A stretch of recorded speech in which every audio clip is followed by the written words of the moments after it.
आम आदमी पार्टी युवा प्रकोष्ठ के प्रदेश अध्यक्ष बिलासपुर लोकसभा के बैठक पथरिया रेस्ट हाउस में अपन प्रदेश टीम के संग हबरीस, जेमा बिलासपुर लोकसभा के 50 ले ज्यादा युवा मन ला आम आदमी पार्टी के युवा प्रकोष्ठ के जिम्मेदारी दे गई। संगे संग यूथ विंग के संगठन विस्तार करे बर प्रदेश भर में संगठित करत है। यूथ विंग के कार्यकर्ता मन के द्वारा विधानसभा क्षेत्र के जन समस्या ले के सक्षम अधिकारी ले मिल के समस्या निराकरण कराए बर प्रयास करे बर गोट बात हुई।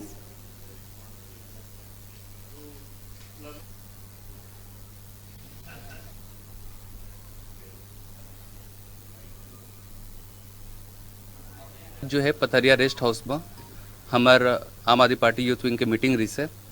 मीटिंग का उद्देश्य रही है कि नया पदाधिकारी नया जिम्मेदारी देना है, जेमा जो है पूरा लोकसभा से जो है करीबन 50 पदाधिकारी जो नियुक्त करे गए हैं, जिन अपन अपन क्षेत्र में रही के जन समस्या ला जो है सक्षम अधिकारी के पास लेके जाही और समस्या के समाधान करवाए के कोशिश करी।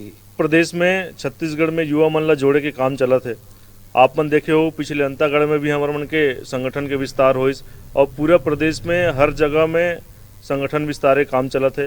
यही कार्यक्रम के रूपरेखा के चलते आज हम बिलासपुर लोकसभा में छत्तीसगढ़ के युवा मन ला जोड़े बराहन और बिलासपुर में 50 से अधिक युवा मन ला आप यूथ विंग के जिम्मेदारी देहन। उम्मीद है छत्तीसगढ़ में युवा मन के नया संगठन के विस्तार तेज गति से वही और छत्तीसगढ़ के युवा मन के रोजगार के हक के लड़ाई आप यूथ विंग लड़ी और लगातार लड़त रही, लगातार लड़ता हुआ थे। अब बेरा हो गए है छोटे से ब्रेक लेके, अपन बने रहो न्यूज़ 36 छत्तीसगढ़ की आवाज के संग में।